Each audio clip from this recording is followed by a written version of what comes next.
Right. Good morning, everyone. It's 11 o'clock, so I am going to get going. So, welcome to today's final session. Just a bit of housekeeping, as always.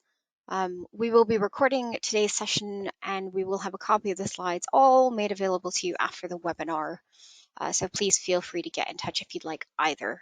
You should see a control panel on your screen, which allows you to ask written questions. Please feel free to submit these as we go along, and we'll try and get these answered either during or after the webinar. And of course, our feedback or your feedback is very much valued, so we'd love it if you could take a few seconds to provide some feedback after this webinar. So in part one, we reviewed, of course, the very basics of flood risk. We looked at the different types of flood risks and looked at examples of each of these types of flood risks and how they can impact properties. In part two, we covered the main reasons why a flood search is so important in property transactions. And in today's third and final session in this series, we'll be looking at how flood risk assessments work. So let's get cracking. So within our reports, we provide an overall flood risk rating, which you can find on the front page. And this is based on a 6-tiered scale, usually going from, well, not usually, it goes from like negligible to high. We also provide a negligible risk if there is very minimal flood risk in the area. Now, the overall flood rating is a calculated combined risk, so it takes into account all of the different types of flood risks that we've discussed in part one, but also takes into account historic flood events and the presence of flood defenses, and each flood risk type has a different weighting. Now, as mentioned, the assessment is based on data sets that cover a variety of different flood types. And so just to be clear, there's no inspection of the property or the surrounding area that has been undertaken by us or the data providers. So it's not like somebody's gone to each and every single one of these properties. The modeling of flood hazards is exceptionally complex, and in creating a national data set, certain assumptions have been made, and as such, all data sets will have certain limitations. So the data sets should be used to give an indication of relative flood risk rather than a definitive answer. Local actions and minor variations, such as things like blocked drains or streams, can actually greatly affect or alter or affect flooding. A low or a negligible modeled flood risk does not guarantee that flooding will never occur, nor will a high flood risk means that flooding is definitely going to occur. So the next few slides will show a few examples of how flood risk is calculated overall. Now, when a risk is identified, even a low risk, it is important to take note. As an example, and I think we've discussed this previously. So like back in 2019, the majority of the November 2019 floods, when we had a whole bunch of flood events happening, they were classed as 1 in 1,000-year events, which equates to low risk. But even floods with risk categorized, with a low risk category, they can absolutely cause devastation to homes and property. So, it is not out of the question for an area that is typically a low risk category to actually have big flood events happening to it. It depends on a lot of different factors on any given year. So here's an example of a low to moderate overall risk. So the risk of groundwater in this instance has been identified as moderate to high. However, as no other risk types have been identified, the overall risk is downgraded to low to moderate. So that just gives you an idea. And you do see these types of breakdowns within these reports, because you get the overall risk on the front page, and then inside in the environmental summary, we break it down into the different risk types as you see on the screen. You've got river and the sea, surface water, groundwater, historic events, and flood defenses. Now, in this example, this is, of course, a moderate overall risk. So on the front page, it would say moderate. Now, this is due to the high risk of surface water. As no other risks are identified, the overall risk gets downgraded slightly to reflect what could happen on the site. And, surface water is one of those very pervasive things, and we've talked about how surface water is actually a growing threat in terms of flood risks. And then here's an example of an overall high risk. Now, this is due to things like the historic flood events being identified, a high groundwater risk, as well as a high risk from river and coastal flooding.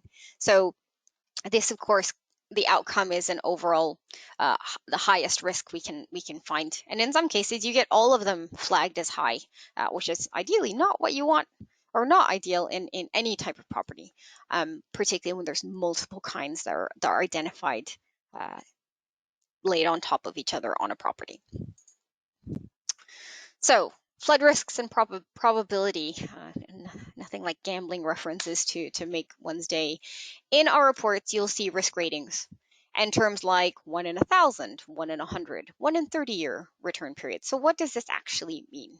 It means that in any given year, let's just say an example, there is a 1 in 75 or 1 in 100 or 1 in 1,000 chance that an event of that magnitude could occur. Or to put more simply, if we look at a 1 in 100-year flood, this means it has a 1% chance of occurring in any given year, but could be greater than or equal to 1 in 1,000, let's say 0.1% in any given year. So we do explain all of this, and this is part of the explanation that you get for, let's say, a low rating from the Environment Agency's ROFRAS rating.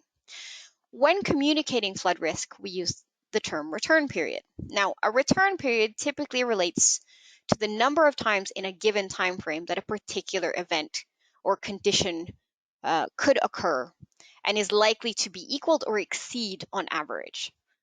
Hopefully I didn't confuse you. There is a better, more practical way of explaining this to a client, and this is through giving them something that they can relate back to, like something like their mortgage term. So rather than annual probability of exceedance or return period, the chance of encountering a flood over longer timescales can provide a more meaningful communication tool. So for example, someone buying a house in a floodplain, which happens probably more often than you would like, may ask you, what is the chance of a flood during the term of my mortgage? Assuming a 25-year mortgage term, there is a 22% chance that a 1 in 100-year return period flood may be equaled or exceeded. So that's actually quite high. Or, I'm planning on moving in a few years. What is the chance of a flood in the next 5 years? There is a 5% chance that a 1 in 100-year return period flood may be equaled or exceeded during the next 5 years. Or, let's just say the client says, well, this is my forever home. What is the chance of a flood during my lifetime? Assuming the person lives for a further 60 years, let's just say, there is a 45% chance that they will experience a 1 in 100-year return period flood or greater during that time. So according to the English Housing Survey from MHCLG, the average time spent in a property is 17.5 years, but large splits depending if owning outright or mortgaging. So 23.8 years if owned outright versus 10 years for mortgage. Applying the calculation to common return periods and life-relatable timescales is how we got these percentages, which is, we've roughly translated these into odds to continue our gambling metaphors.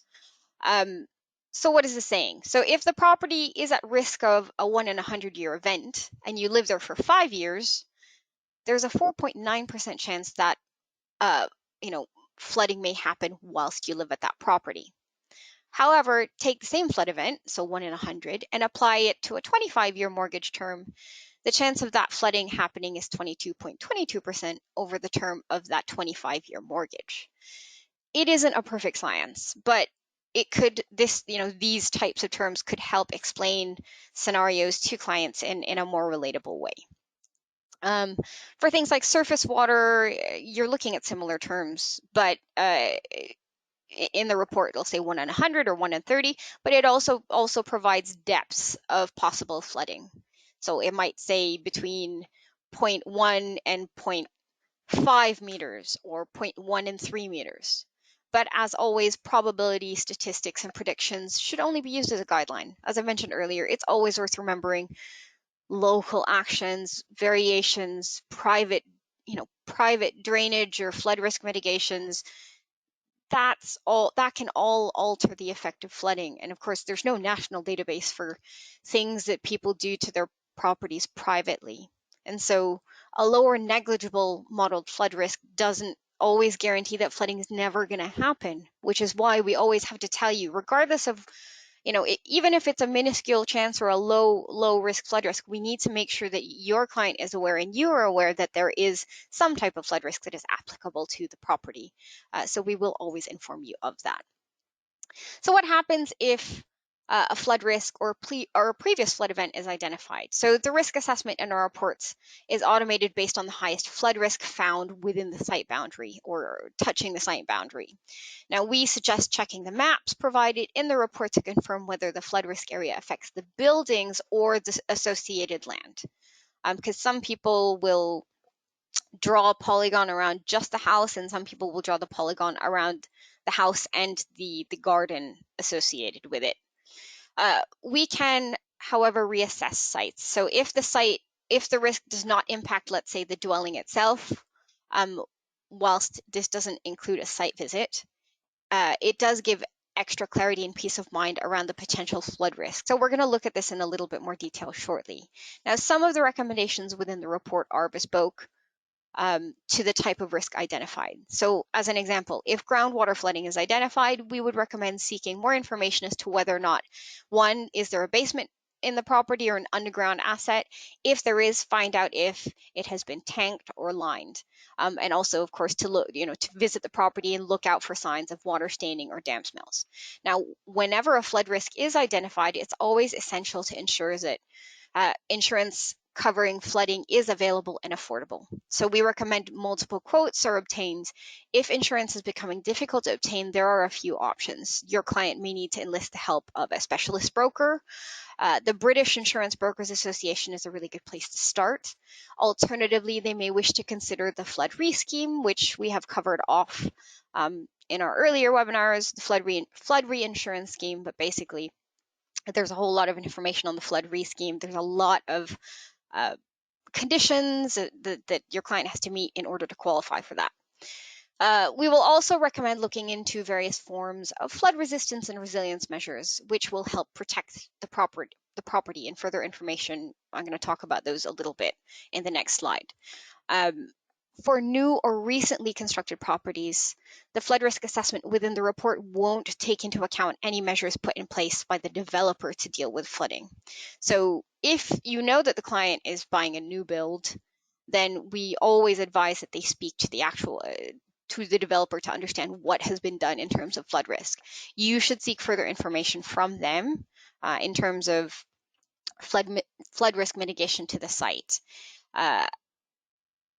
So if you do have a report on a new build and you do get an environmental report that says it's a high flood risk, it is the best course of action, really a really good idea to speak to that developer to understand what they've done, because these types of private flood resilience and resistance measures won't necessarily be modeled into the national flood data, flood data that's provided by the Environment Agency or Ambiental. There is unfortunately no national database for these types of things yet. Perhaps one day there will be. Now, this flowchart that you see on the screen is to help you identify the most suitable course of action should a potential risk or even no risk be identified. Where a negligible risk is identified, it would still be prudent to ensure that flood is covered under standard buildings and contents insurance for those extremely rare situations where a property might not have been modeled to be at risk, but floods under a scenario that falls outside of the model criteria. So hopefully that kind of shows you a simplified flowchart of what we would recommend. But again, in all of our reports, we do outline all of this depending on the risk that we have flagged up and risk that we have found. So what is flood resilience versus flood resistance measures? Resilience measures are designed to reduce the damage caused by floodwater and reduce the cost of repair. So the aim is to make the cleaning up and drying out process a lot easier. And it allows occupants to move back in and maintain the structural integrity of a property. So things like raised electrics, kitchen, certain types of kitchen fittings.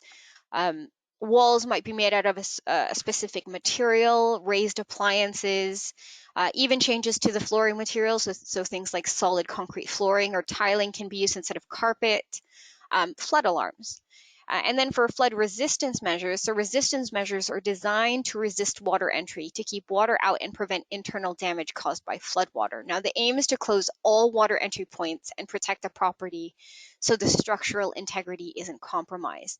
So when we say flood resistance measures, it could be things like flood doors and barriers. So flood doors prevent water entering the property completely. It's a very, very tight seal during the flood. Again, things like flood barriers, they can be fitted to external doorways, windows across driveways and gardens, or garage doors to prevent water from entering. Again, with the change of flooring, or even things like air bricks and vents. So there's a number of products available to provide vent and air brick protection. For example, smart air bricks allow ventilation but automatically close when floodwaters enter them. Alternatively, air brick covers can be placed over air bricks prior to a flood to prevent water entering. So both temporary and permanent vent covers are available. So there's a whole bunch of stuff that you can do. And from what I understand, they are looking at changes to the flood scheme to try and encourage builders and people to actually implement more flood resilience and resistance measures into a home, and they will be incentivized to do so. So we're keeping an eye out on that in terms of what the changes are. Now, a white paper produced by our flood data supplier Ambiental has identified that risks are starting to become perceived as less insurable, and alternative market structures are being evaluated, which provide better incentives for homeowners to install flood resistance measures. So again, it's trying to help basically the homeowners in making sure that their properties are safer from water. And so you may start to see this happen more and more in insurance cover, and it's worth obviously bearing that in mind and just noting that. In terms of the actual reports themselves, as I mentioned earlier, you've got different options. So all of our reports, majority of our core environmental reports do include a full flood risk assessment already. So things like the Groundsure Vista, which is what you see on the screen, which is the all-in-one. We've got home buyers. If for whatever reason you've got an enviro that doesn't include flood, you also do have a standalone flood report as well.